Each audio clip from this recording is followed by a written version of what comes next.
Alors aujourd'hui, on va apprendre à utiliser Figma et on va réaliser ceci. Une belle landing page et vous allez le voir, j'ai pas choisi cet exemple au hasard parce qu'il va nous permettre de voir ensemble pas mal de features de Figma. On va découvrir l'interface, on va voir comment créer des composants, leur utilité, on va utiliser les fameuses auto-layout, comprendre ce qu'est le prototypage et plein d'autres choses. Figma, c'est un logiciel que j'utilise tous les jours, donc pour faire des maquettes ou même les vignettes que vous voyez sur ma chaîne YouTube. Je l'ai fait avec Figma. Donc c'était une application qui méritait un tuto sur ma chaîne YouTube. Et j'ai fait quelque chose que je ne fais pas d'habitude. Là, c'est un tuto un peu plus grand que d'habitude, il fait à peu près 1 heure, parce que je voulais vraiment qu'on fasse un exemple concret. Et en même temps, ça me permet de tester ce format, voir si ça va vous plaire ou pas. N'hésitez pas à me le dire dans les commentaires dans ce cas-là. Sinon, pour ceux qui connaissent déjà un peu Figma, ou si je vais trop vite, trop lentement, etc., enfin, en fonction de votre rythme, ce que j'ai fait, c'est que je vous ai mis un petit chapitrage juste en dessous, donc n'hésitez pas à l'utiliser. Autre petite communication aussi, avant de commencer, j'ai fait une formation sur Figma que je vends sur Udemy, donc si vous voulez me soutenir à un moment donné, je vais en parler un peu plus loin dans la vidéo, et un code promo sera mis dans la description si vous êtes intéressé. Allez, trêve de bavardage, on est parti. Alors, une fois connecté à votre compte Figma, vous allez arriver sur cette interface qui regroupe les différents projets sur lesquels vous avez travaillé. C'est ce qu'on appelle votre draft. Nous, ce qu'on va vouloir, c'est créer un nouveau fichier. Donc, soit vous cliquez sur le petit plus juste ici, soit vous cliquez sur le bouton New Design. Voilà donc la zone de travail sur laquelle on va passer pas mal de temps. Et vous le remarquez sûrement, cette interface est très épurée. Et c'est ce que j'aime vraiment beaucoup dans Figma. On va à l'essentiel. Et l'interface n'est pas surchargée de 50 boutons répartis un peu partout, ce qui fait qu'on se sent très rapidement à l'aise sur Figma. Donc notre interface va être divisée en 4 grandes parties. Évidemment, il y a notre plan de travail au centre, et il y a également une top bar qui regroupe le menu de base et les outils de création sur la gauche, qui vont nous permettre d'ajouter du texte, des formes, des frames, etc. À droite, vous avez la possibilité de jouer sur le zoom. Vous avez aussi un bouton partage et un bouton lecture qui sera utile quand on fera du prototypage par la suite. On en reparlera un peu plus tard. À gauche ici, vous avez l'ensemble des layers, qui est tout simplement l'arborescence de votre application. Par exemple ici, si je crée un rectangle, et je vais en dupliquer un deuxième, et je vais lui mettre rapidement de couleur, on verra comment on fait tout ça, eh bien vous voyez que sur la gauche, mes différents rectangles apparaissent. D'ailleurs, je peux les sélectionner directement ici. Et vous voyez aussi que l'ordre a une importance, parce que si je passe le rectangle 1 au-dessus du rectangle 2, vous voyez que le rectangle gris est repassé au-dessus. Et enfin, le panneau sur la droite, lui, va changer en fonction de ma sélection et va me permettre de voir et modifier tous les paramètres de l'élément sélectionné. On verra par la suite comment utiliser chacun de ces éléments. Avant de commencer à proprement parler, ce que j'aimerais, c'est qu'on voit comment se déplacer et sélectionner dans Figma. Alors, premièrement, pour se déplacer sur mon plan de travail, je peux évidemment utiliser la molette, ce qui va scroller de haut en bas. Si j'appuie sur Shift, je vais scroller aussi, mais cette fois-ci de gauche à droite. Mais le plus simple va être de rester cliqué milieu de la souris, donc sur votre molette, vous cliquez sur la molette, et ça va vous permettre d'avoir une petite main ici et de vous déplacer en bougeant la souris, comme si vous attrapiez votre plan de travail.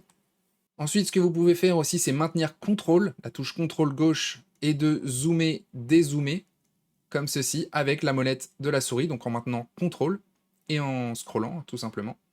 Et pour la sélection, bien, c'est simple, il suffit de cliquer gauche pour sélectionner un élément. Je peux le déplacer en le glissant, tout simplement. Et je peux faire Shift, et ce qui fait que je vais sélectionner plusieurs éléments. Il suffira de cliquer sur chacun d'entre eux, en maintenant donc la touche Shift, comme sur la plupart des logiciels finalement. Voilà, donc c'est terminé. Je vais juste modifier le nom ici, donc je clique sur mon plan de travail, et je vais double-cliquer ici, et je vais l'appeler Landing Page, par exemple. Allez, c'est parti, on va commencer notre landing page. Alors on va commencer ici par le logo de Figma. Vous avez vu que sur la landing page, j'utilise le logo de Figma, sur un ton évidemment monochrome, et c'est ce qu'on va faire juste ici pour commencer en douceur. Allez, on est parti. Alors pour commencer, je vais venir sélectionner. Donc oui, j'en avais pas parlé aussi de la sélection, évidemment, on peut glisser tout simplement et venir sélectionner comme ceci avec la souris, et j'appuie sur ma touche supprimer, et je vais supprimer mes deux éléments. Pour le logo de Figma, donc j'ai mis le logo ici de côté, vous allez voir que c'est assez simple en fait à reproduire. Donc ce que je vais faire, c'est que je vais la copier, d'accord, et je vais la coller tout simplement juste ici. Et je vais la reproduire. Donc je dézoome, donc CTRL molette, on se rappelle. Et en fait, juste à côté, donc je ne vais pas forcément utiliser des cercles. Vous allez voir pourquoi. Je vais utiliser des carrés. Donc je vais prendre l'outil rectangle, et je vais sélectionner en maintenant Shift, en fait, ça va me permettre de créer un carré. Et je glisse comme ceci. Vous voyez, peu importe comment je fais, ça reste un carré parce que j'appuie sur la touche Shift. Si je lâche la touche Shift, vous voyez que je suis libre de faire un rectangle. Mais si je rappuie sur la touche Shift, je fais bien un carré. Donc ici, peu importe la taille, je vais sélectionner comme ceci. Et vous voyez d'ailleurs que sur la droite, j'ai des infos justement sur la position, sur la taille, et je peux venir les modifier. Par exemple, je pourrais vouloir un carré de 400 par 400, et comme les proportions ici sont activées, eh bien ma hauteur aussi a changé à 400. Si je ne voulais pas les activer, par exemple, j'aurais pu cliquer juste ici. Et maintenant, ce que je vais faire, c'est dupliquer ce carré, parce qu'en fait, on pourrait dire qu'ici j'ai un carré, ici j'ai un carré, etc., etc. Donc je vais le faire 5 fois.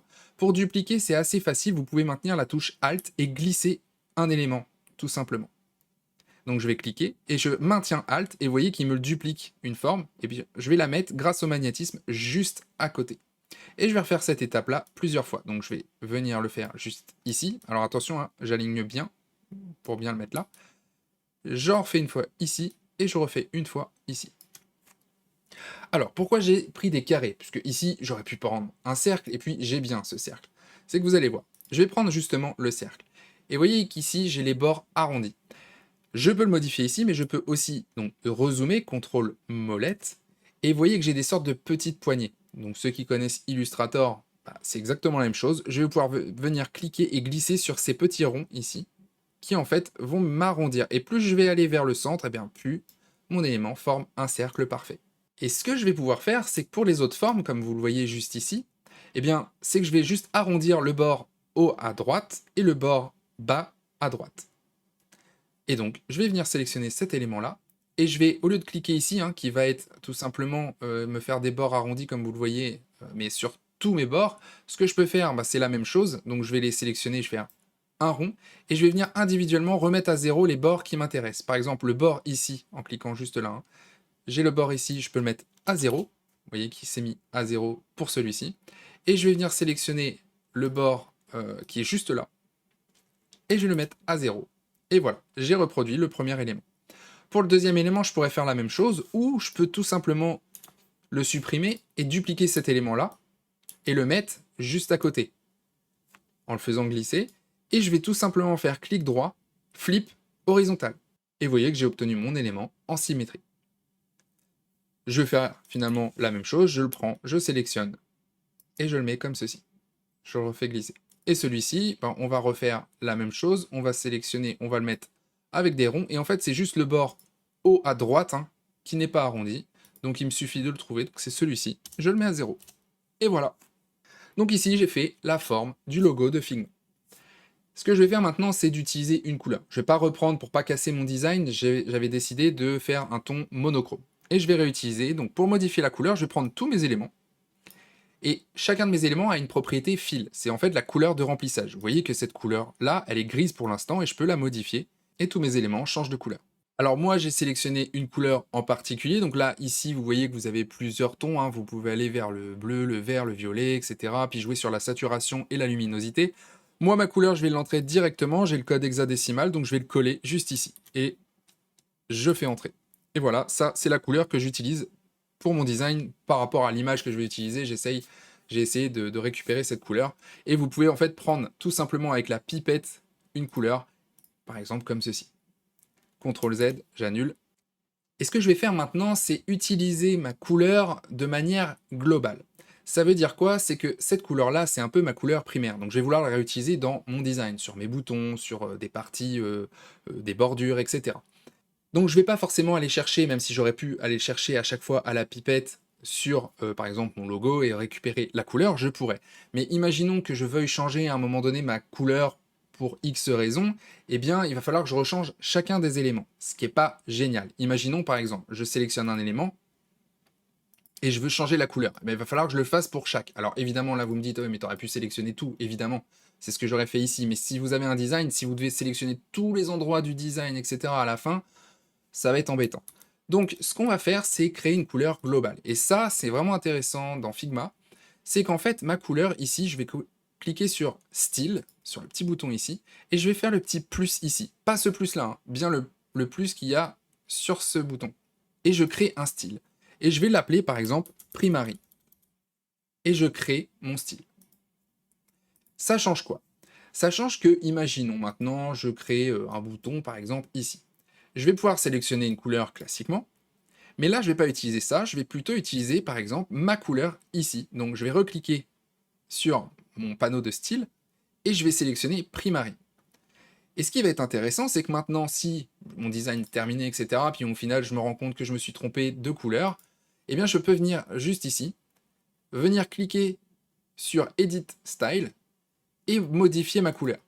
Et ce qui va se passer, c'est que si je modifie ma couleur, vous voyez que tous les éléments qui ont cette couleur globale vont changer. Et c'est comme ça, en général, qu'on fait dans Figma quand on crée des interfaces. On va créer une palette de couleurs, et cette palette-là, on va pouvoir la réutiliser, notamment grâce au style. Donc je fais CTRL Z pour garder ma couleur. Voilà, j'ai plus besoin de ce logo juste ici. Ce que j'ai fait aussi, c'est de rajouter un contour. Donc c'est ce que je vais faire. Pour rajouter un contour, il suffit que j'aille dans Stroke, juste ici. Et vous voyez qu'un contour est apparu. Moi, mon contour, pour l'instant, je vais le faire à l'œil. Et je vais mettre en fait que ce contour, il est pas à l'intérieur, mais plutôt centré. Voilà, donc on peut choisir soit à l'extérieur, soit à l'intérieur, soit entre les deux, entre guillemets, centré. Et moi, c'est ça que je vais choisir. Je vais mettre centré et je vais choisir une couleur en particulier qui sera aussi dans mes styles. Donc je vais resélectionner, donc là, voilà, j'ai appliqué la couleur et que je vais ajouter également dans mes styles. Donc je vais venir faire le plus et je vais mettre Primary et je vais mettre Dark. Voilà. Et maintenant, pour terminer mon logo, ce que je vais faire, c'est regrouper ces éléments, puisque là, vous voyez qu'ils sont tous ici répartis. Alors, je peux les sélectionner et puis les déplacer ensemble, évidemment, mais si, par exemple, je prends un élément et que je fais ça, enfin, voilà, ça va le sélectionner et bouger que l'élément. Donc, ce que je vais faire, c'est regrouper les éléments, donc je vais tous les sélectionner, et je vais faire CTRL-G. Vous voyez ici que dans l'arborescence, j'ai créé un groupe que je peux déplier comme ceci et voir les différents éléments à l'intérieur. Et ce groupe, pour le renommer, je vais double-cliquer et l'appeler logo. Entrée. Alors, ce qu'on va faire maintenant, c'est ajouter notre image de fond pour travailler dessus par la suite. Je l'ai généré à l'aide de Midjourney, je pense que vous en êtes rendu compte. Et du coup, j'en profite. Si ça vous intéresse de savoir comment je génère mes images, comment je génère des designs de sites internet, etc. avec Midjourney ou avec des alternatives à Midjourney notamment, comme Leonardo AI par exemple, que j'utilise aussi, faites-le moi savoir dans les commentaires, comme ça, si je vois que vous êtes nombreux à vouloir savoir comment je fais, vous me le dites et je vous ferai une vidéo. Allez, on est parti. Allez, c'est parti, je vais montrer comment on rajoute une image. Donc, il y a plusieurs possibilités, hein. Par exemple, j'aurais pu avoir un rectangle ici, et au lieu de mettre un fond, eh bien, je peux tout simplement ici cliquer sur Image et aller choisir une image dans mes dossiers. Alors, moi, je fais pas spécialement comme ça peut arriver si, par exemple, j'ai fait un cercle ou quelque chose comme ça, puis à la fin, je veux mettre une sorte d'avatar avec une image dedans, je vais utiliser cette technique-là. Mais moi, de manière générale, ce que j'utilise, c'est plutôt, je prends mon explorateur et je vais venir glisser les images directement sur ma zone de travail. Et donc, j'ai mon image. Donc voilà, ça c'est l'image que je vais utiliser. Donc j'ai fait exprès de rajouter des parties que j'avais pas spécialement envie, parce que moi là je l'ai retravaillé, hein, même si je l'ai généré avec Midjourney, je l'ai retravaillé un petit peu avec Photoshop pour agrandir certaines parties, etc. Et donc toute cette partie juste en dessous ne m'intéresse pas. Donc c'est une des premières choses que je vais pouvoir faire, c'est tout simplement venir rogner mon image. Donc je vais cliquer sur ce bouton-là pour rogner, et je vais remonter comme ceci jusqu'à une zone, voilà, à peu près juste ici. Et je vais appuyer sur Entrée. Voilà, donc j'ai renié mon image. Donc là, par exemple, ce que je pourrais faire, c'est vouloir redimensionner mon image. Et pour redimensionner une image, c'est très simple. Vous pouvez cliquer comme ceci sur une des poignées et vous redimensionnez l'image. Alors ici, ça la déforme. Donc si je veux éviter ça, il y a plusieurs options. Dans la sélection, déjà, je peux maintenir Shift. Et vous voyez qu'il va m'empêcher de déformer l'image, un peu comme quand on avait fait un carré. Donc si je reste appuyé sur Shift, ça va me permettre de ne pas déformer l'image.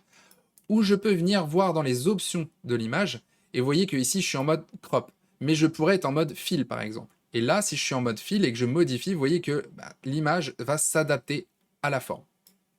Donc là, voilà, moi ça ne m'intéresse pas spécialement, je vais l'utiliser comme ceci, j'utiliserai le mode shift maintenant pour garder la proportion de mon image. Donc je sais ce que vous êtes en train de vous dites, bon voilà, c'est cool, on a mis l'image, ouais elle est jolie, le Figma, on a fait le logo, super, maintenant ça serait cool qu'on commence un petit peu cette fameuse landing page. C'est ce qu'on va faire en créant la frame. Alors, pour créer une frame, donc je vais dézoomer un peu, ça va se passer juste ici. je vais pouvoir cliquer sur cet élément, donc marqué frame, où j'ai tout simplement les raccourcis, hein. D'ailleurs, je ne l'ai pas dit forcément, mais avec le rectangle, je pouvais appuyer sur R, pour une ellipse, j'appuie sur O, etc., etc. Donc ici, moi, ce que je vais faire, c'est créer une frame en appuyant sur F. Donc plusieurs possibilités. Soit je sélectionne une frame sur le côté droit. Vous voyez, j'ai des frames qui correspondent déjà à des éléments, comme par exemple desktop, MacBook, etc., qui sont des frames avec un ratio en pixels qui est déjà configuré. Moi, ici, ce que je vais faire, c'est le faire manuellement, tout simplement, et je peux de toute façon venir remodifier une frame. Donc par exemple, ici, je peux revenir et faire 1920 par, alors je vais pas mettre 1080, mais je vais mettre, dans un premier temps, 2000. Voilà, et je modifierai cette dimension par la suite. Alors une frame à première vue, vous vous dites, bon bah c'était un peu comme l'outil rectangle, etc. Alors la frame c'est différent, c'est qu'en fait c'est amené à contenir des éléments à l'intérieur, sinon il n'y a pas spécialement d'intérêt à utiliser une frame. Et pour que vous voyez ce que je suis en train de dire, justement, je vais créer un rectangle hein, qui ressemblerait par exemple à ma frame, puisque voilà, même si c'est pas la même couleur, hein, je peux changer ici en cliquant sur ma frame la couleur aussi.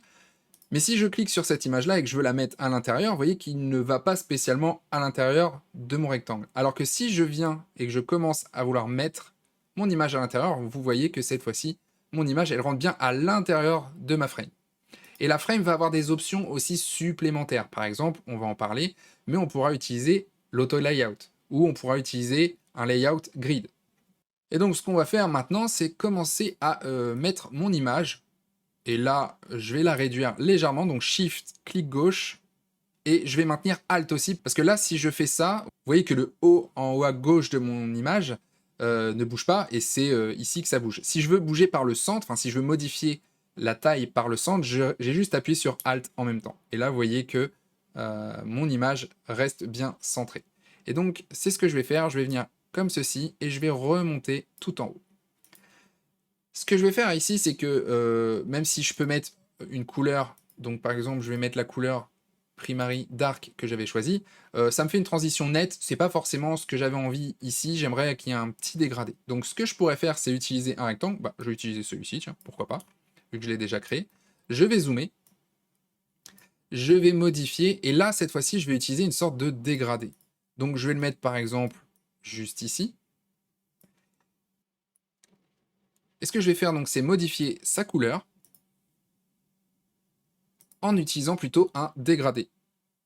Je vais sélectionner une couleur qui est différente dans mon dégradé, hein, je ne veux pas du gris spécialement, donc je vais aller voir ici, dans mes local colors, vous voyez que je retrouve mes deux couleurs primaires que j'avais créées tout à l'heure, je vais l'utiliser, je vais faire la même chose sur l'autre élément de mon dégradé, je vais utiliser cette couleur, sauf qu'évidemment, je vais venir rajouter de la transparence, mettre à 0% la transparence juste ici.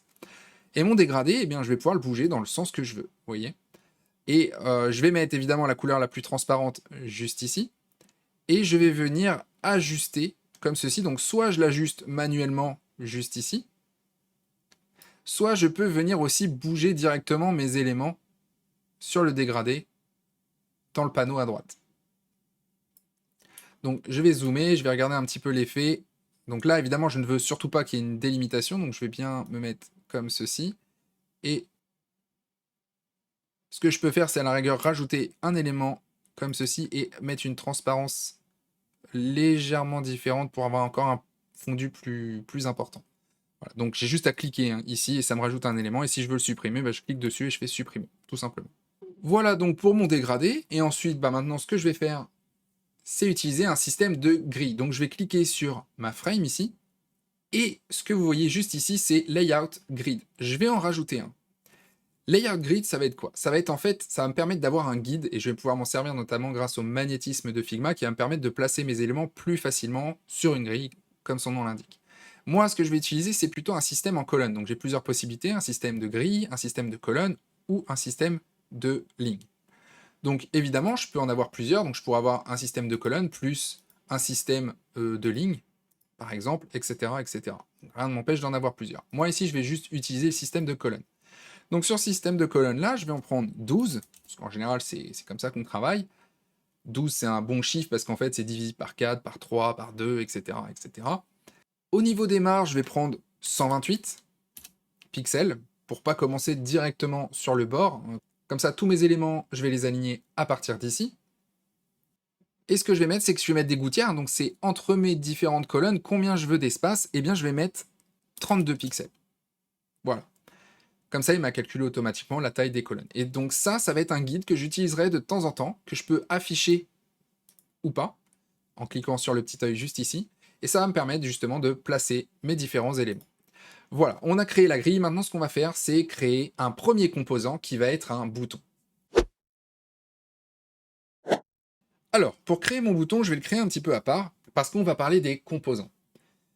Pour l'instant, on va créer notre bouton. Donc, je vais utiliser une frame. Alors, pourquoi? Parce que tout simplement, il va y avoir un texte à l'intérieur.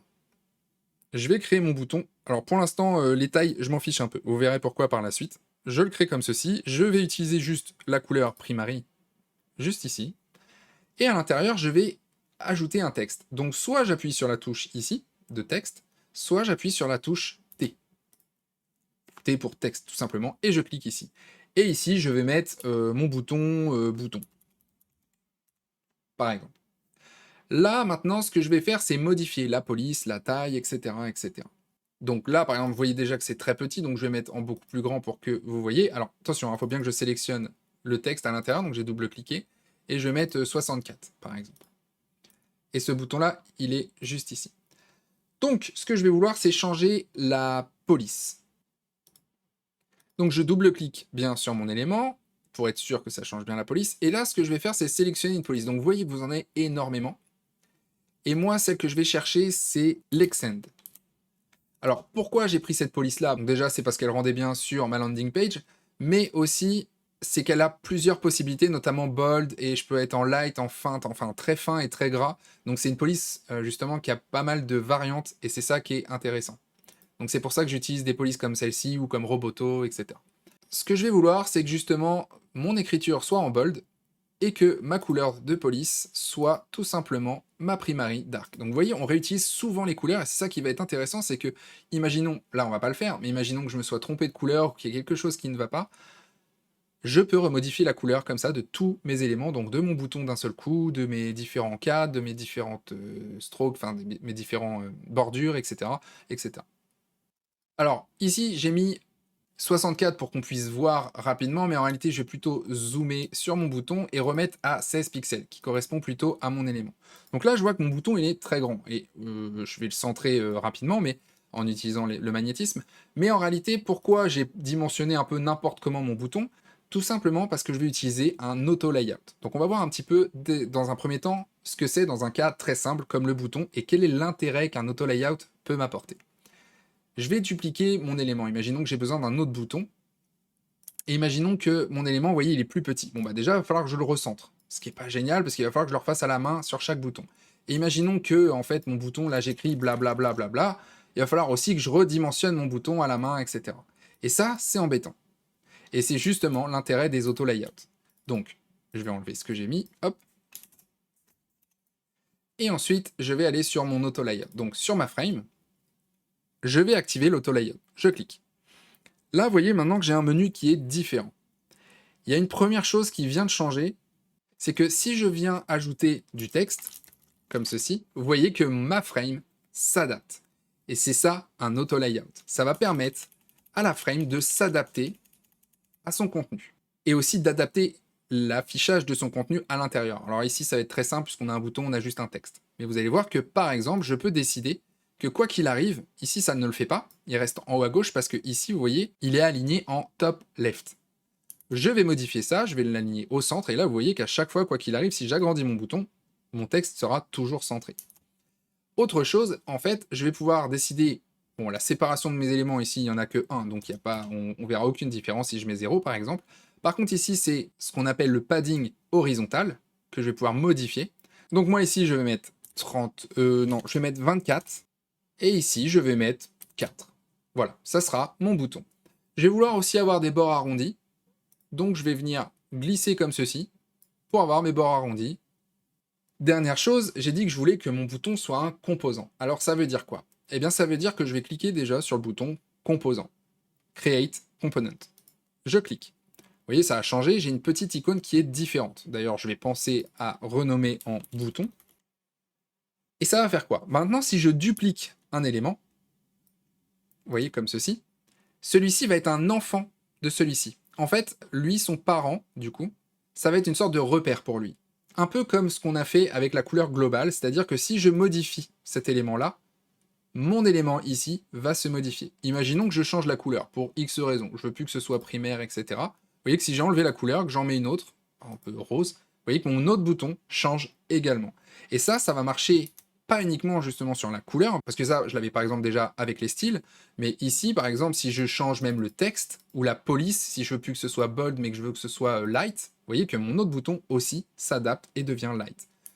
Donc, c'est ça les composants. Ça va me permettre de créer un composant, tout simplement, qui va être réutilisable tout au long de mon application avec différents paramètres. Il y a pas mal de choses qu'on peut faire avec les composants qu'on ne verra pas ici parce que je veux que le tuto soit quand même assez court, mais on peut vraiment faire pas mal de choses avec ces composants et créer justement, c'est un peu la base de tout design system.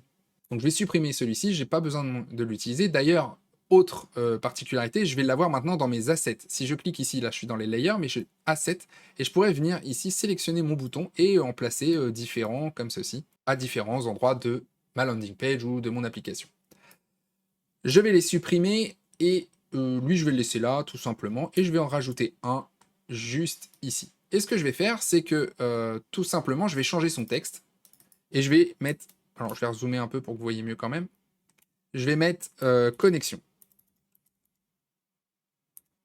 Et vous voyez d'ailleurs l'intérêt de l'auto-layout, c'est que mon bouton s'est adapté. Je n'ai pas eu besoin de modifier la taille de mon bouton. Mon texte reste centré et mon bouton s'est agrandi de lui-même. On va pouvoir venir maintenant ajouter une top bar pour venir placer ce bouton sur ma top bar. Allez, on est parti pour créer notre top bar. Donc la top bar, ça va être pratique parce que ça va être un bon prétexte pour utiliser les auto-layouts de manière un petit peu plus poussée. Alors, première chose, ce que je vais faire, c'est appuyer sur la touche V, c'est les raccourcis pour utiliser une frame, et je vais créer ma top bar comme ceci. Je vais pouvoir venir modifier la hauteur, parce que moi, ce que je voudrais, c'est qu'elle fasse 64 pixels, et je vais y intégrer mon bouton à l'intérieur, par exemple. Donc là, vous voyez, en ayant mis directement comme ça, en ayant fait glisser le bouton, il a compris que je voulais la mettre dans la frame. Donc d'ailleurs, je vais l'appeler top bar. Cette top bar, je vais lui changer sa couleur. Donc ce que je vais faire, c'est utiliser fil, je vais cliquer ici, et ce que je vais faire, c'est réutiliser ma primary dark. Sauf que ce que j'aimerais, étant donné que ma top bar va descendre, enfin va rester fixe pendant que je vais scroller, on le verra quand on fera le prototypage, l'idée c'est, j'aimerais voir un petit peu à travers quand même ce qui se passe, légèrement. Donc j'aimerais bien mettre une opacité de 80% sur ma couleur ici. Sauf que je peux pas le faire ici directement sur ma primary dark, puisque ça va modifier toutes mes autres couleurs. Donc je l'utilise quand même, mais je vais la détacher. Ce qui fait que je vais pouvoir la manipuler individuellement pour ma top bar. Et là, je vais mettre 80%. Donc là, évidemment, vu que c'est noir derrière, on ne se rend pas trop compte de la différence. On le verra par la suite. Alors cette top bar, ce que j'aimerais, c'est que ce soit elle-même un auto-layout, déjà pour commencer. Donc je vais cliquer sur le petit plus et activer l'auto-layout. Vous voyez que la première chose qu'il a fait déjà, c'est de me redimensionner mon élément. Moi, ce que je vais faire, c'est lui imposer une taille fixe. Donc soit ici, je clique sur fixe, du coup c'est plutôt sur la hauteur, la largeur, soit directement je vais cliquer ici. Alors attention, quand on clique, si vous cliquez mal au mauvais endroit, parfois vous allez agrandir ou déplacer l'élément. Donc prenez bien ici la ligne en bleu que vous voyez et vous dimensionnez. Et là vous voyez automatiquement, Figma est passé en fixe juste ici. Pour l'instant, ce que je pourrais faire, même si ça risque de changer, je vais le mettre tout en centré. Donc là, vous voyez que mon bouton connexion va se recentrer ici. Et je vais venir ajouter différents éléments. Donc, je vais rajouter un texte. Donc, pour ajouter du texte, c'est tout simplement la touche T. Je vais cliquer sur un texte et je vais écrire accueil. Je vais sélectionner mon texte accueil, donc je double-clique et je vais plutôt mettre en régular. Et je vais revenir faire la même chose pour mon blog et contact. Alors là, c'est intéressant d'ailleurs, vous voyez que automatiquement déjà il s'est agrandi parce qu'en fait, la disposition, si je clique sur ma top bar, elle est en direction verticale. Moi là, ce que je vais faire, c'est la remettre par exemple en direction horizontale, ce qui serait un peu plus intéressant. Ce qui peut être intéressant aussi, c'est qu'avec Figma, du coup, vous pouvez sélectionner un élément. Alors d'ailleurs, tiens, très intéressant, pour sélectionner ici, vous voyez que je voudrais sélectionner accueil, mais quand je clique, il me sélectionne ma top bar. Puis si je double-clique, là, cette fois-ci, je vais avoir accueil. Mais je peux le faire directement. Surtout quand vous avez une grande profondeur comme ça dans l'arborescence, parfois il faut double-cliquer plusieurs fois avant de pouvoir sélectionner l'élément que vous voulez. Si vous voulez vraiment sélectionner l'élément sur lequel votre souris est, vous vous appuyez sur la touche CTRL. Donc regardez, je désélectionne tout, je reste appuyé sur la touche CTRL, et vous voyez, ça a changé. Et là, je vais pouvoir sélectionner vraiment ce qu'il y a en dessous de ma souris, et pas le premier élément qu'il va y avoir, qui était la top bar dans l'arborescence. D'accord? Donc là, je sélectionne accueil, et je vais le déplacer. Et vous voyez que je peux le déplacer comme ceci, je peux faire la même chose avec contact, et venir les déplacer pour placer correctement mes éléments. Donc mettre accueil en premier, blog, puis contact, et enfin le bouton connexion. Donc ça, c'est aussi l'un des intérêts d'utiliser les auto-layouts. Autre chose, ce que j'aimerais, c'est peut-être modifier l'espacement entre mes éléments. Mais avant de faire ça, en fait, je sais que je vais vouloir rajouter le logo. Donc mon logo, il est juste ici. Donc je vais venir le rapprocher. Évidemment, il va falloir que je le réduise. Donc déjà, première chose, si je réduis mon logo, ce que vous allez voir, c'est, en maintenant la touche Shift, pour garder la proportion, hein, je maintiens la touche Shift, vous voyez que ma bordure, elle reste à 11 pixels en fait. Et c'est pas très agréable à regarder une fois qu'on a vraiment bien réduit le logo. Ça n'a plus de sens. Donc, si on veut comme ça modifier un élément sans toucher à tous ces éléments, vraiment jouer sur l'échelle de manière globale, j'ai un outil pour ça, c'est le Scale. Donc, je clique ici, ou le raccourci, peut-être que je le réutiliserai comme ça, c'est K, et je sélectionne. Et vous voyez que là, j'ai même pas besoin d'appuyer sur Shift d'ailleurs, il garde les proportions automatiquement. Et je vais comme ça modifier, donc là je vais zoomer un peu, et je vais venir le placer, donc juste ici, et voir si ça correspond. Et je vais venir peut-être quand même rajouter une bordure un peu plus... Donc là je pense que la taille est bonne, c'est pas mal. Par contre, est-ce que mes bordures... Donc je vais sélectionner tous mes éléments, donc là je clique sur cet élément-là, je clique sur Shift, et je sélectionne le dernier rectangle, comme ça il me sélectionne tous les rectangles intermédiaires. Là, le menu, ça je vous le dis parce que ça arrive souvent, on se dit pourquoi j'ai ce menu-là, pourquoi j'ai pas accès aux strokes, enfin aux contours, aux couleurs de remplissage, etc. Et c'est tout simplement parce que je suis encore sur l'outil échelle. Donc il faut que je fasse attention. Soit j'appuie sur la touche V, hein, qui est le raccourci, soit je clique directement sur la touche Move. Voilà. Et là, cette fois-ci, vous revoyez que le panneau me réaffiche ce que j'ai envie. Donc là, je vois que je suis à 0,3, je vais mettre 0,5, ça se verra peut-être un peu mieux. Donc là, évidemment, vu que je suis dans la top bar, ce que vous vous rendez compte, c'est que tout est aligné. Moi, ce que j'aimerais, c'est que cet élément-là soit tout à gauche, et que cet élément-là soit tout à droite avec tout le menu, en fait. Accueil, blog, contact, etc. Donc, ce qu'il va falloir que je fasse, c'est déjà regrouper. Parce que ça, plus ça, c'est un même élément. Donc, qu'est-ce que je vais faire? Shift A. Oui, puisque j'aimerais garder un auto-layout directement dessus. Ce qui fait que j'ai bien, dans ma top bar, ici, j'ai bien deux éléments qui sont le logo et frame 2, que je vais appeler d'ailleurs tout de suite menu. Je vais pouvoir jouer sur l'espace entre mes éléments ici, donc si je les ai bien sélectionnés, hein, donc j'ai bien sélectionné mon menu, je vais pouvoir ici modifier l'espace entre tous mes éléments. Donc, ce que je vais mettre, moi, c'est plutôt 80 pixels.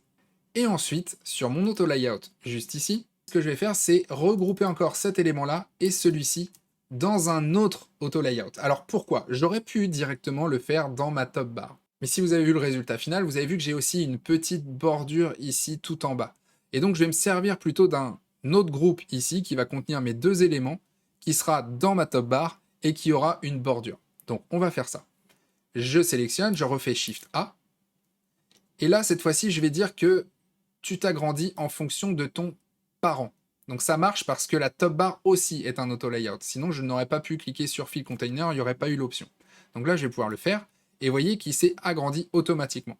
Donc il n'a pas été jusqu'au bout. Pourquoi? Parce que certainement que dans ma top bar, j'y ai déjà mis, vous voyez, un padding.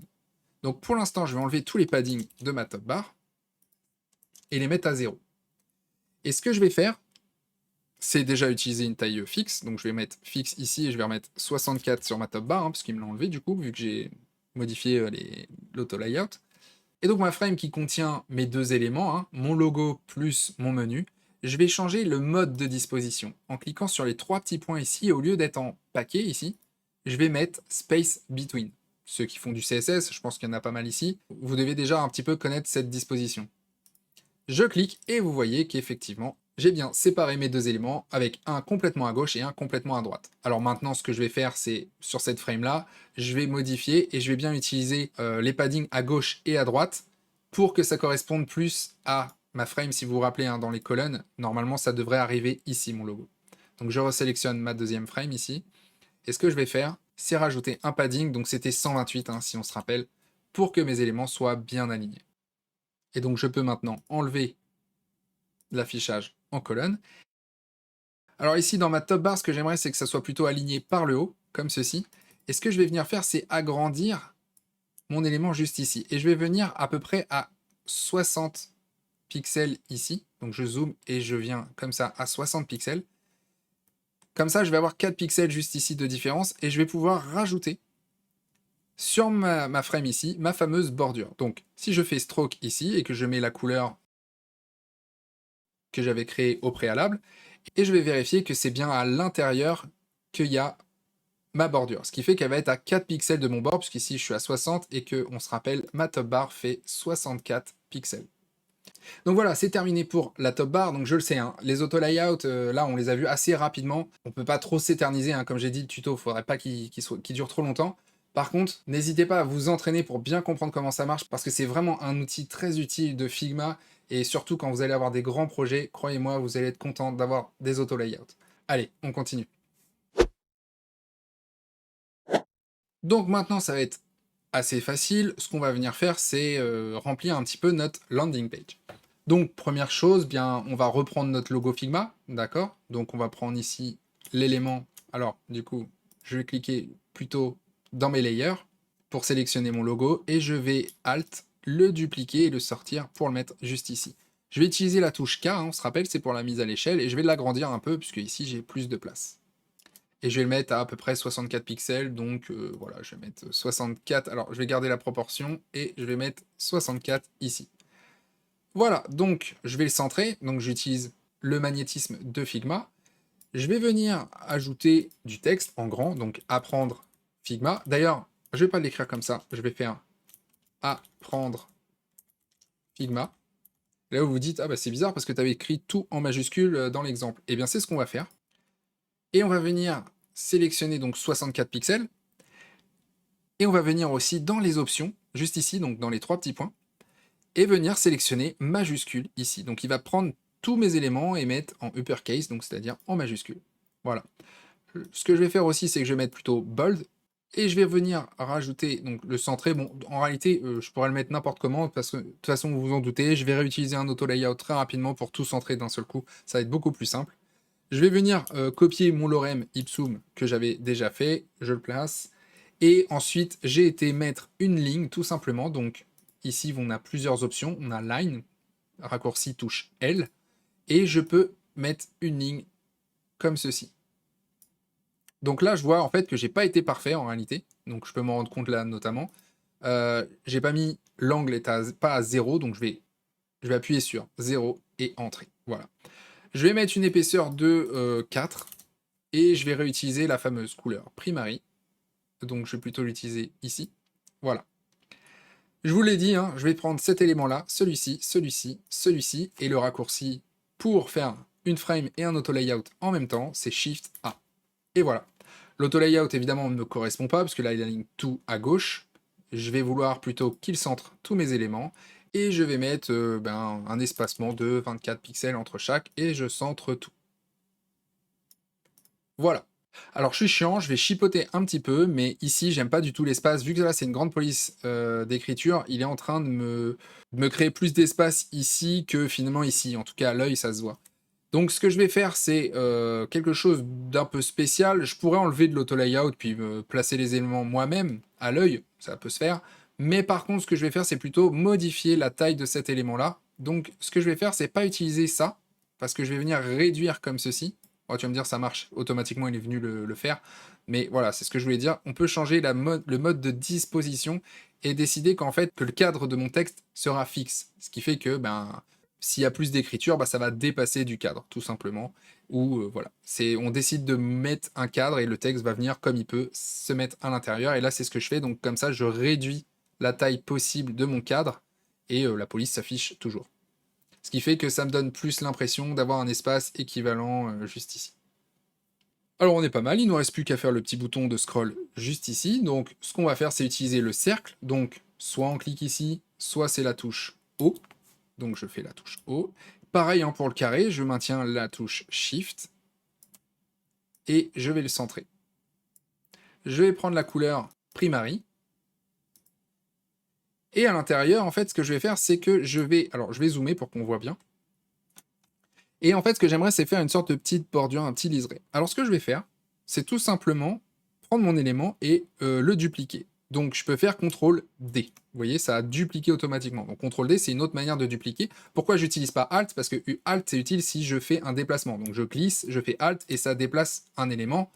C'est bien. Mais si je veux le laisser au même endroit, bah, je vais pas le déplacer pour le replacer. Enfin, je peux, hein, ça marche aussi. Mais autant que j'utilise un autre raccourci qui est CTRL-T. Donc là, je vois que j'ai deux ellipses, une en dessous, une juste derrière. Et peu importe celle que je vais prendre celle qui est, par exemple, juste derrière. Et je vais l'agrandir. Et ce que je vais faire, c'est plutôt qu'utiliser Fill en couleur de remplissage, je vais plutôt mettre Stroke. Et Stroke, évidemment, je remets la même couleur Primary. Et vous voyez que du coup, avec mon petit liseré de 1 pixel comme ceci, ça me crée une petite différence. Alors là, ça peut donner cet effet que je créerais un effet pulsar, par exemple, sur mon petit bouton, etc. Maintenant, ce que j'aimerais, c'est mettre une flèche. Alors, je pourrais me dessiner une flèche avec l'outil plume rapidement, mais là, ce que j'aimerais, c'est un prétexte pour utiliser un jeu d'icônes qu'on trouverait dans un plugin. Et comme ça me permet de vous parler des plugins dans Figma. Alors, pour les plugins, soit vous faites clic droit et vous allez dans plugin juste ici. Donc moi, vous voyez que j'ai déjà des plugins ici, vous ne devez pas forcément en avoir, ou vous avez cette possibilité de cliquer juste ici. Là, vous avez vos composants que vous êtes sur lesquels on a travaillé tout à l'heure, on a créé un bouton, et vous avez plugin juste ici. Vous pouvez rechercher un plugin que vous voulez, ou vous pouvez aller dans From Community, et là, vous allez aller dans tous les plugins de la communauté, tout simplement, et aller sélectionner.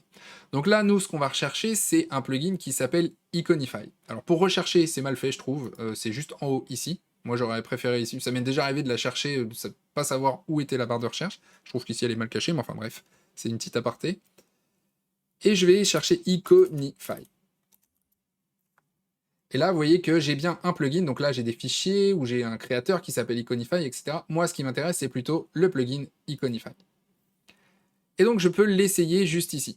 Donc ça, c'était dans la partie Community, mais moi, ce que je peux faire, ce qui sera plus rapide, c'est d'utiliser directement ici. Donc, par exemple, je peux aussi rechercher Iconify, vu que je le connais, et vous voyez qu'il est juste là. Donc, je vais cliquer dessus, et je vais avoir deux options. Si je veux m'en souvenir, soit, alors moi, par exemple, il est déjà dans mes sauvegardés, donc là, je l'enlève, j'ai fait Remove. Vous pouvez le run là tout de suite, ou alors vous allez sur les trois petits points, et vous faites Save. Ce qui fait que quand vous allez faire maintenant clic droit plugin, vous avez vos plugins sauvegardés, et moi, vous voyez que Iconify, du coup, apparaît ici. Et donc maintenant, pour l'exécuter, donc soit j'avais cliqué sur Run tout à l'heure, soit maintenant que je suis ici, je vais directement cliquer ici. Donc là, il faut attendre un petit peu, des fois ça peut mettre du temps, et il apparaît, donc voilà, ça c'est un plugin. Donc ça c'est la force aussi de Figma, c'est que vous allez avoir des tas de plugins dans plein de domaines divers et variés, et là par exemple, c'est un plugin qui va me permettre d'avoir un jeu d'icônes. Je vais pouvoir chercher des icônes et les intégrer directement dans mon Figma. Mais vous avez aussi des plugins pour rajouter des images, pour rajouter des fonctionnalités par exemple d'animation, pour faire plein de choses. Donc nous ce qu'on va chercher c'est tout simplement une flèche, donc je vais mettre arrow, et je vais prendre une des flèches juste ici. Alors pas celle-ci, parce que vous voyez qu'elle est un peu décalée dans son cadre, elle est bien centrée, et c'est plutôt celle-là qui va m'arranger. Donc je vais cliquer sur... alors je vais sélectionner mon élément ici, et je vais cliquer ici, Import. Donc là, il me l'a mis... où est-ce qu'il me l'a mis du coup, le malin? Ah, il l'a mis là, d'accord, ok. Alors ça, c'est un peu pénible parce que ça va dépendre. Donc là, évidemment, j'étais bien sur cette frame-là, mais si j'avais été à un autre endroit, il me l'aurait centré par rapport à cet endroit-là. Là, visiblement, il pouvait pas me la mettre puisque c'était un cercle. J'aurais dû sélectionner plutôt une frame. Donc là, il me l'a placé juste ici, vous voyez. Donc là, je vais refermer mon plugin. Je vais sélectionner une couleur différente, blanc par exemple. Et je vais aller le ramener. Alors là, il est complètement derrière. Donc soit je le ramène juste ici, soit je fais clic droit, et je fais Bring to Front. Et là, il réapparaît en premier. Et vous voyez que, en fait, alors qu'il était juste ici, il s'est bien remis au-dessus. Donc maintenant, il est visible. Et je vais tout simplement venir lui faire une rotation. Donc si je me place juste à côté, là, par exemple à droite, ou n'importe quel coin, au-dessus d'une des poignées, vous voyez que vous avez une flèche qui est un peu différente, qui me permet de faire une rotation. Donc si j'appuie comme ça, je fais des rotations à l'œil, mais si je reste appuyé sur Shift, ça me permet d'être incrémental et d'être parfaitement à l'horizontale. Et c'est ce que je vais faire. Et je vais prendre l'élément et le mettre juste ici. Je vais peut-être l'agrandir un petit peu. Donc, pour l'agrandir correctement, Alt, on se rappelle, et Shift pour pas perdre les proportions, et on est bien. Voilà, alors là, il me paraît pas super, en fait. Je vais chipoter encore. Voilà, on va dire que c'est bien. Peut-être qu'il est un peu grand, en fait. Oui, je sais, je suis le gars qui chipote. Voilà, allez.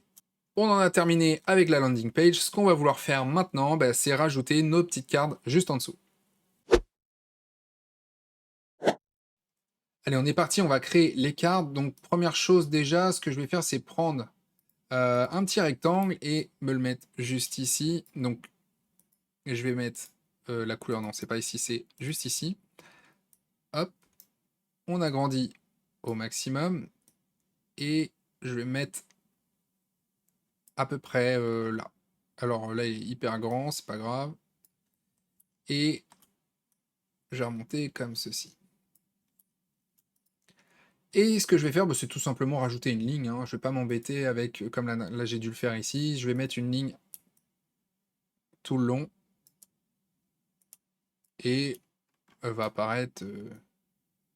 Donc là, évidemment, il faudrait que je change la couleur tout de suite pour qu'on s'en rende mieux compte. J'ai pas sélectionné la ligne, donc il faut faire attention. Voilà, hop, je la mets au feeling, comme ceci. Donc ça me permet de rajouter cette petite ligne comme j'avais fait sur la landing page. Et donc je vais pouvoir attaquer mes cartes. Alors je vais créer donc mes cartes. Donc pour créer une carte, bah, je vais réactiver sur ma frame ma layout grid et comme ça je vais pouvoir voir plus facilement. Donc je vais créer une frame qui va faire cette taille-là et vous voyez que je peux me servir comme ça plus facilement de mon système de grille pour bien avoir les bonnes proportions. Et donc j'en aurai 4, c'est pour ça que je fais 3 colonnes. Une carte ici, une carte là, une troisième ici et une quatrième qui ira parfaitement ici. Donc cette frame, je vais lui donner une couleur. Donc cette couleur-là, ça sera par défaut la primary card. Et ensuite, ce que je vais faire, c'est... Alors je vais enlever sur la frame, je vais enlever pour l'instant la grille de 12 colonnes. Pour l'instant, bien voir, je vais mettre une stroke, donc une bordure. Et ensuite, je vais venir à l'intérieur, donc mettre Figma les bases. C'est beaucoup trop grand, et donc comme ça sort du cadre, on voit pas que ça s'affiche, mais moi là, je vais remodifier la taille de la police. Et je vais mettre 32. Hop, et je vais venir le placer ici. Ensuite, je vais mettre un trait, encore, donc L pour ligne. Je vais faire un petit trait au feeling, hein. Pareil, je lui mets une couleur primary, et je vais mettre... Alors, je vais copier mon texte lorem ipsum, et je vais le mettre ici. Donc, 16 pixels, comme ceci. Alors là, vous voyez hein, encore que je m'en fiche de l'alignement. Pourquoi? Parce que je vais utiliser les auto-layouts. Donc, je vais sélectionner ma frame, enfin mon rectangle d'ailleurs, que je peux appeler de carte. Donc, comme ça va m'éviter les erreurs. Et je vais mettre auto-layout. Et je vais mettre 24 pixels, c'est parfait.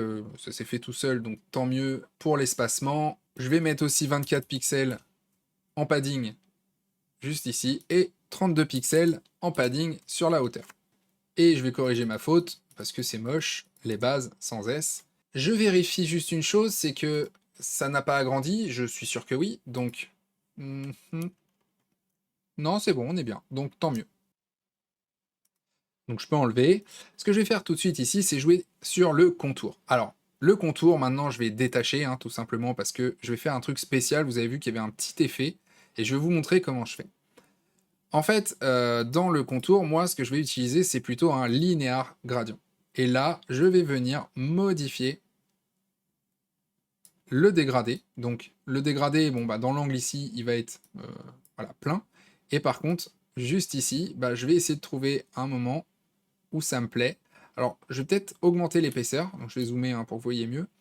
Je vais augmenter certainement l'épaisseur, parce que là, ça me semble petit. Je pense que j'avais fait 2 au début. Hop. Et pour faire la même chose de l'autre côté, bah, c'est pas compliqué. Je vais tout simplement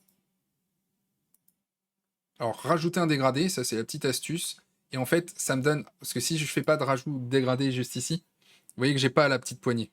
Très mal fait aussi, mais bon, voilà. on va cliquer sur le petit plus, et là, en fait, je vais à nouveau dépoigner, ce qui fait que si je fais ça, je clique dessus, je vais pouvoir faire CTRL-C, CTRL-V, et ça va me dupliquer. Donc CTRL-C, copier, CTRL-V, coller, et là, du coup, bah, maintenant, c'est bon, j'ai une deuxième fois mon dégradé. Et cette fois-ci, ce dégradé-là, le deuxième dégradé, eh ben, il sera en bas. Donc, juste ici. Et je vais refaire la même chose, même technique, mais cette fois-ci dans l'autre sens. Voilà.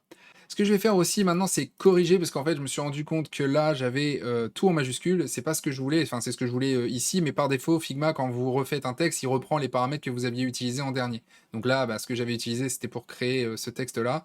Et là, ça m'arrange pas, donc moi, ce que je vais aller modifier, c'est ça. Je vais plutôt venir annuler l'uppercase. Voilà, donc maintenant que j'ai ça, bah, ce que je vais venir faire, c'est le dupliquer. Alors, bien sélectionner juste mon élément ici, et je vais le dupliquer. Et donc, ce que je vais faire, là, vous voyez qu'il y a des... J'ai des aides pour savoir à quelle distance je le duplique. Donc là, je reste bien appuyé sur Alt, et je reste aussi appuyé sur Shift, ce qui fait que c'est sûr que ça sera bien aligné au moins sur l'axe horizontal. Donc si je remonte, ça sera sur l'axe vertical, mais là, moi, je vais aller plutôt vers la droite. Ça me permet de bien rester aligné sur l'axe horizontal. Donc moi, là, ce que je voudrais, c'est 32 pixels. Alors si j'arrive pas à l'avoir comme ça au feeling, c'est pas grave, 34, on s'en fiche. Ensuite, je vais venir faire CTRL-D, et là, en fait, le CTRL-D est pratique, parce que justement, il sait que je suis en train à nouveau de dupliquer quelque chose que j'ai déjà dupliqué, et comme je l'avais décalé de tant de pixels, bah, il me refait la même chose avec le CTRL-D. Donc, autre utilité du fameux CTRL-D pour dupliquer, c'est qu'il va sauvegarder l'espace que j'avais créé juste avant. Donc là, bah, je refais CTRL-D, vous voyez, j'ai le quatrième qui est juste à côté. Et là, vous vous dites, ouais, mais c'est dommage, parce que là, ta frame, si on affiche, tu dépasses un peu. T'es pas très scrupuleux. Mais justement, en fait, ce qui est intéressant, c'est que même sans auto-layout, hein, d'ailleurs, si je sélectionne plusieurs éléments ici avec Figma, je me rends compte que j'ai des petites poignées ici. Et en fait, tout simplement, ça me permet de gérer l'espace qu'il va y avoir entre les deux. Donc cet espace, je le retrouve juste ici. Et moi, ce que je vais modifier, c'est 32 pixels, parce que c'est ce que j'avais mis en gouttière. Et donc là, je suis à peu près sûr que si je raffiche ma grille que j'avais effacée, oups, donc je vais annuler, hein, tant pis, je vais faire CTRL-Z. Et voilà, et c'était plutôt la cachée. Donc là, moi, je resélectionne, c'est pas grave, je me dépêche, et je mets 32. Hop, voilà.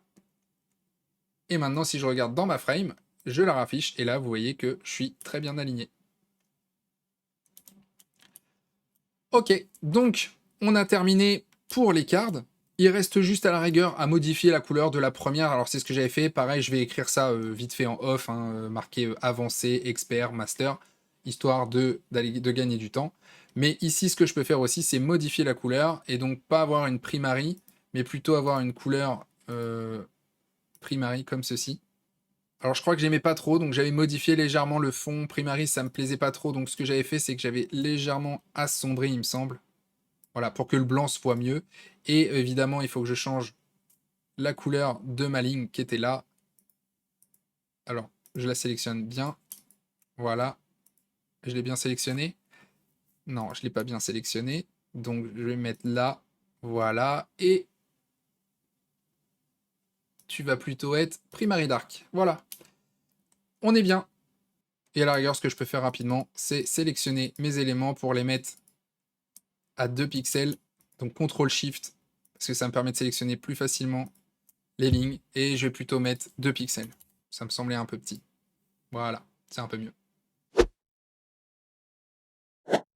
Allez, on est parti maintenant, on va créer l'overlay. Donc juste rapidement, je me rappelle que j'avais remonté ces éléments-là. Donc c'est ce que je vais faire. Alors, ça me permet de créer un peu de relief. Donc soit je le fais comme ça, et je peux aussi, hein, avec les touches fléchées, bouger au pixel près, avec les touches fléchées de mon clavier, si je veux être plus précis, pour déplacer mes éléments. Et là, je vais remonter, parce que du coup, je sais que j'ai plus besoin d'autant... Alors, c'était pas lui que je voulais remonter, c'est pas grave.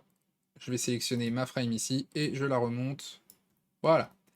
Donc là, je vais créer l'overlay qui va venir, en fait, quand je vais cliquer sur le bouton connexion, j'aimerais avoir un petit overlay qui passe sur le côté. Alors cet overlay, je vais le faire juste ici. Alors, une frame, évidemment. Cette frame-là, elle va faire 1080 en hauteur. Je vais partir du principe qu'on a un écran 1080, voilà, 1080p, et en largeur 400 pixels. C'est moi qui le définis, hein, j'ai choisi ça comme ça.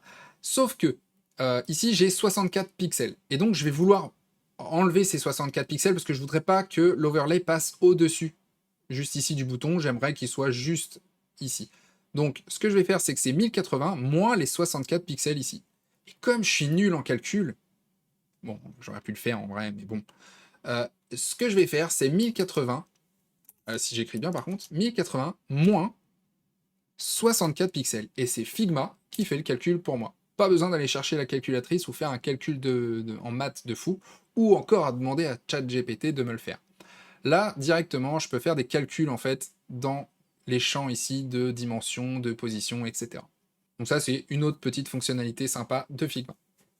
Je vais donc maintenant appliquer une couleur de fond, Primary Dark. Alors, ce que je vais faire, c'est, je vais le déplacer juste rapidement pour qu'on voit ce que je veux exactement. Ce que je vais vouloir, c'est qu'en réalité, je vais le détacher et je vais mettre 80%, un petit peu comme au-dessus. Sauf que je vais rajouter un effet. Ce que j'aimerais, c'est qu'on voit... Là, on va voir à travers, hein, quand mon overlay va passer, mais ce que j'aimerais, c'est que ça floute légèrement l'arrière-plan. Évidemment, pas ce qu'il y a décrit à l'intérieur, sinon ça va pas être terrible. Et ça, j'ai cette possibilité-là dans les effets. Dans les effets, je peux rajouter des ombres, mais je peux rajouter aussi donc ombre externe, ombre interne, etc. Et je peux rajouter background blur. Et ici, toujours sur le petit soleil, je vais pouvoir augmenter ce flou. Et vous voyez qu'au fond, derrière, ça floute mon arrière-plan, tout simplement.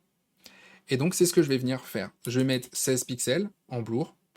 Et voilà. Donc, quand mon élément passera, il floutera, non seulement il sera en transparent, mais il va flouter aussi l'arrière-plan.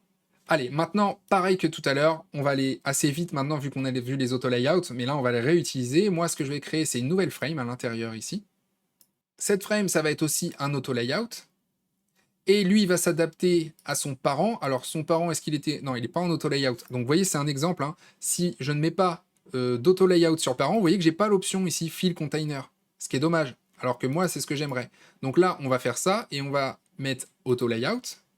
On vérifie. Alors, quand vous faites l'auto-layout, attention, c'est pareil. Du coup, il m'a modifié la taille. Je suis plus du tout à 1016 et à 400. Donc, il va falloir que je mette fixe. Lui, je veux qu'il soit fixe. Et donc, je remodifie mes tailles. 400 et 1016. Je le montre parce que ça, c'est des erreurs qu'on fait au fur et à mesure. Et voilà. Je préfère vous montrer comment moi je fais, parce que ça m'arrive tout le temps de faire ça, puis en fait me dire non, je mets un auto-layout, etc., etc. Et là, je vais mettre maintenant 0, 0. Voilà, il n'y a pas besoin d'avoir de padding pour l'instant.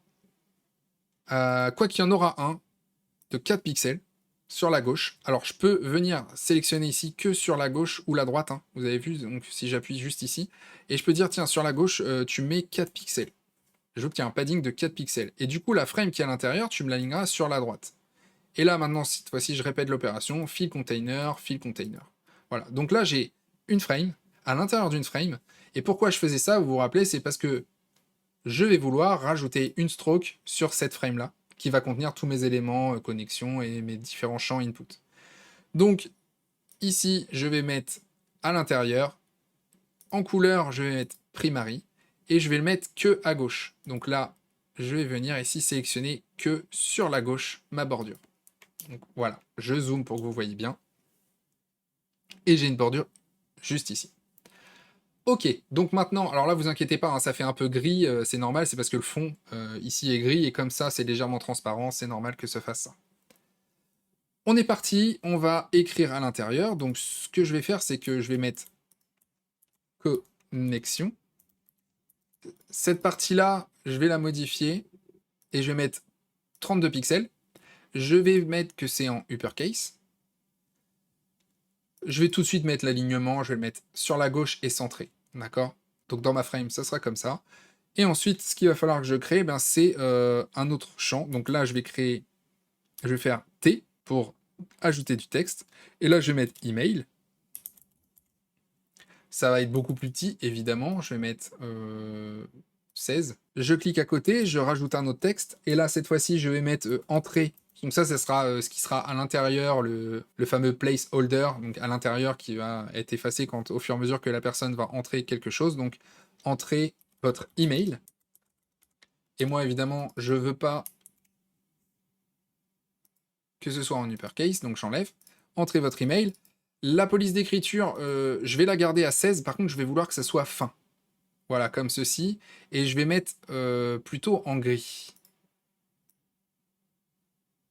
Voilà, ça va se voir à peine. Bon, après, avec le fond, d'ailleurs, ce que je pourrais faire, c'est le mettre. Comme ça, on va se rendre plus facilement compte du résultat juste ici. Donc là, je vais maintenant placer une ligne.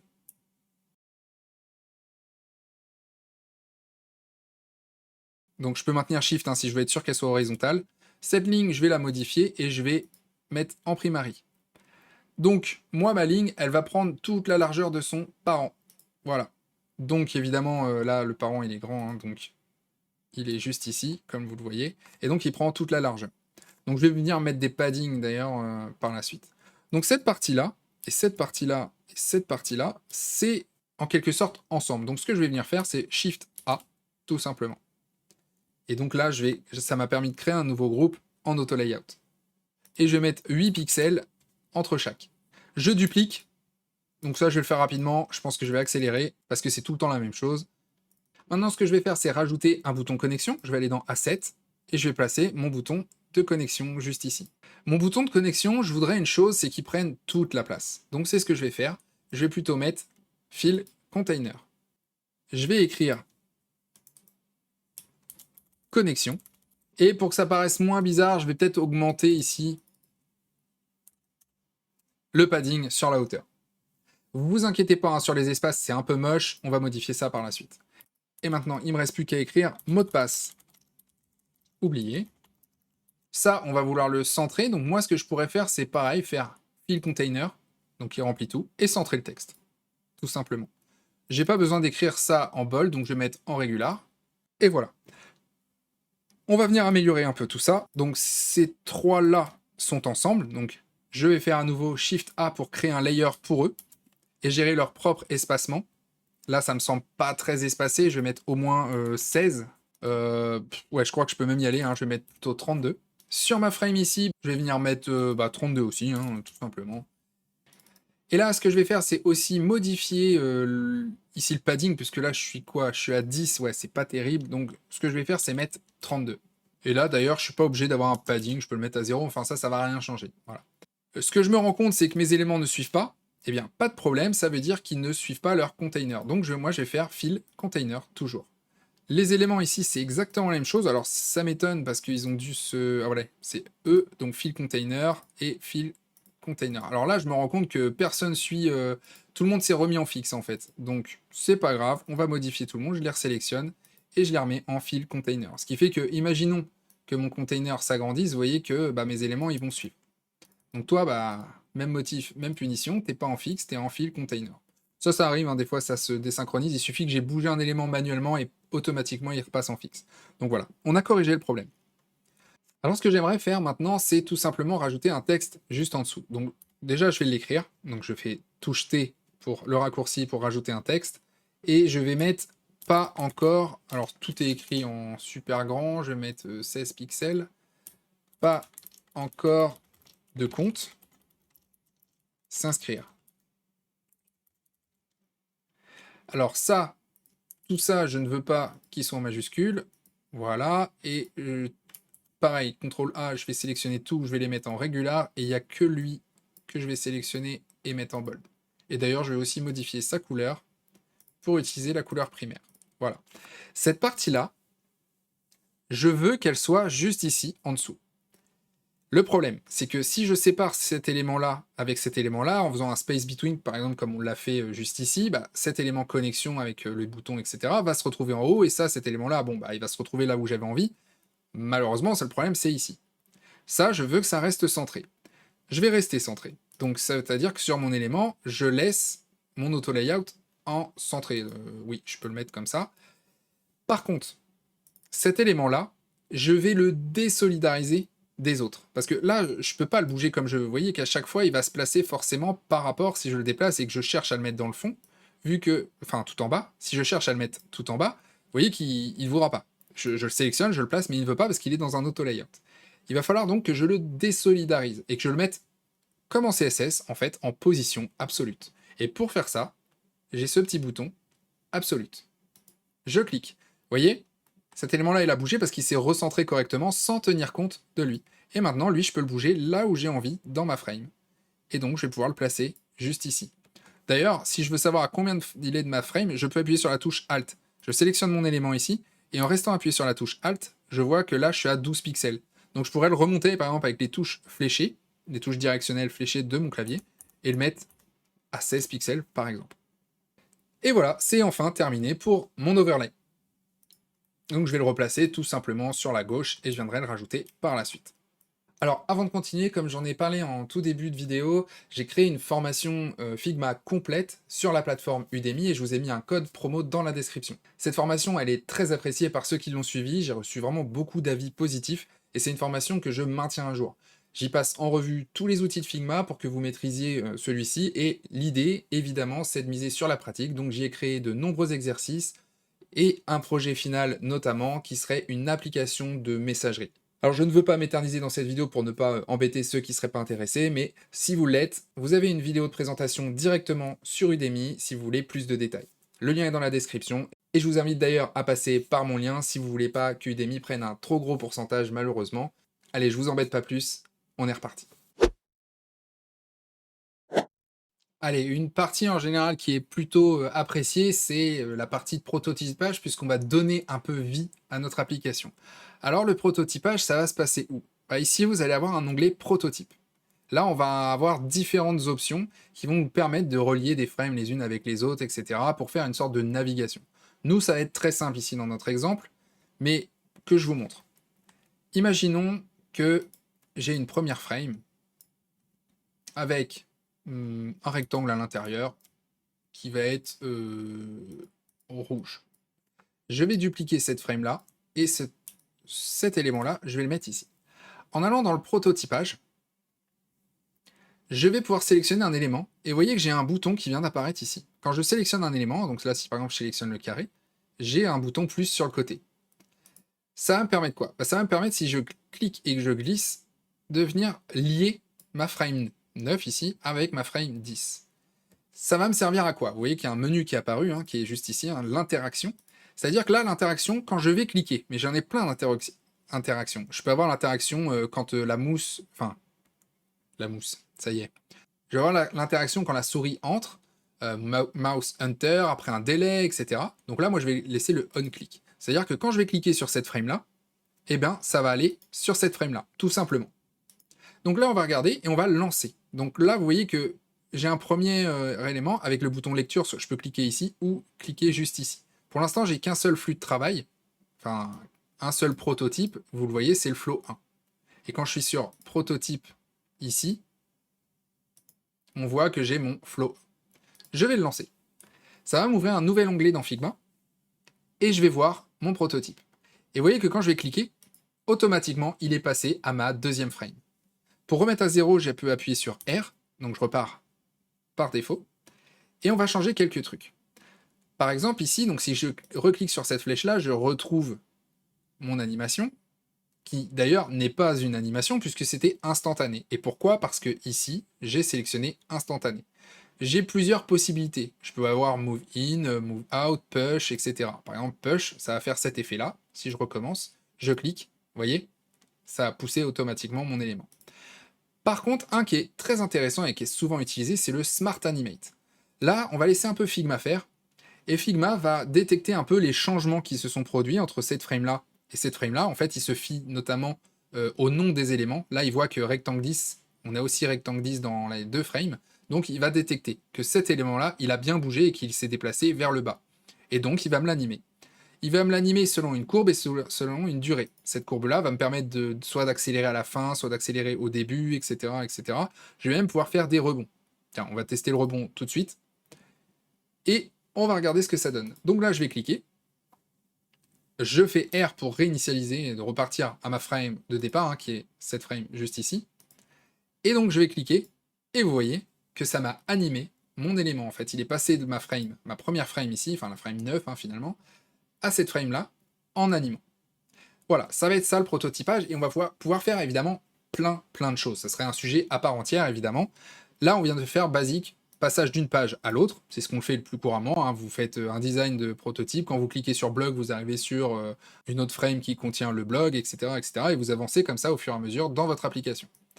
Donc là, je vais effacer ça, et nous, on va s'occuper de plusieurs choses. On va revenir plus tard sur la frame. On va passer tout de suite sur la top bar. Alors déjà, on va créer, sur notre frame 1, on va créer un starting point. C'est-à-dire qu'on va faire le petit plus, et ça va être mon nouveau flow. C'est-à-dire que là, je vais cliquer, et vous voyez que je vais pouvoir voir mon site dans le prototypage, enfin, je vais pouvoir en avoir un aperçu. Et là, d'ailleurs, je me rends compte, en fait, qu'il y a un petit souci, notamment avec la bordure. Alors, je vais regarder pourquoi, parce que normalement, je ne devrais pas l'avoir. Et en fait, si, c'est tout simplement parce que je l'ai mis en extérieur, et en fait, enfin, en intérieur, et j'aurais justement dû la mettre en extérieur. Donc, il faut bien que je sélectionne ma top bar. Alors, c'est pas la top bar, c'était la frame qui était à l'intérieur de la top bar. Et là, je vais pas mettre inside, je vais mettre outside. Et normalement, je ne devrais plus le voir. Voilà, c'est parfait. Alors, ce qui se passe ici, c'est que je vois toute ma frame. Ce que je pourrais faire, c'est simuler plutôt dans le prototype. On va regarder, on peut utiliser des devices. Donc là, par exemple, je pourrais utiliser le device de MacBook Pro 16. Et vous allez voir que ça va me changer mon device. Donc là, c'est pas terrible parce que moi, j'ai adapté évidemment en 1920 par 1080 et vous voyez que le device MacBook, je crois qu'il le montre, c'est 1700 par 1100 et quelques. Donc c'est pas la même taille, c'est pour ça que j'ai une petite différence. Je peux aller plutôt, moi, dans Custom. Et là, je vais mettre que moi, je pars du principe que la personne, elle a un écran de 1920 par 1080. Et je vais regarder, et vous voyez que cette fois-ci, j'ai bien le bon cadre. Ce qui fait que je peux scroller, déjà, pour voir mon application. Donc ça, c'est comme si c'était mon écran, et je peux descendre comme ça. Donc là, quand on arriverait sur mon site, sur un écran 1920 par 1080, on verrait ceci. Ce que je voudrais, moi, c'est que quand je scrolle, mon menu, il reste en haut. Et c'est ce que je vais faire. Je vais venir ici sélectionner mon menu, et vous voyez que j'ai des options. Pourquoi? Parce que je suis dans Prototype, j'ai sélectionné ma top bar, et là, j'ai plusieurs possibilités. On voit que la position, il scrolle avec son parent. Donc forcément, vu que ma frame, elle scrolle, bah il scrolle, il la suit. Alors que moi, je vais mettre fixe. Si je mets fixe, maintenant, regardons ce qui se passe. Quand je vais scroller, vous voyez, et là, donc, on voit bien hein, la fameuse transparence que je vous avais parlé. Mais on voit qu'ici, on voit que ma top bar reste bien en haut de mon site. On va venir maintenant animer le bouton. Le bouton scroll juste ici. Donc, quand on va cliquer sur ce bouton-là, ce qu'on voudrait, c'est tout simplement scroller. Donc, je sélectionne bien mon bouton. Et ce que je vais faire, c'est dans les interactions, je vais rajouter une interaction. Je vais faire donc le petit plus. Et ici, ce que je vais faire, c'est on-click. C'est parfait, c'est ce que je veux. C'est-à-dire que quand je vais cliquer, je vais faire quoi? Eh bien, je vais pas faire un navigate to. Ça, c'est le truc par défaut que je vous ai montré. En fait, c'est quand on passe d'une frame à l'autre, hein, qu'on a fait avec le petit exemple du carré qui rebondissait. Nous, ce qu'on va vouloir, c'est scroll to.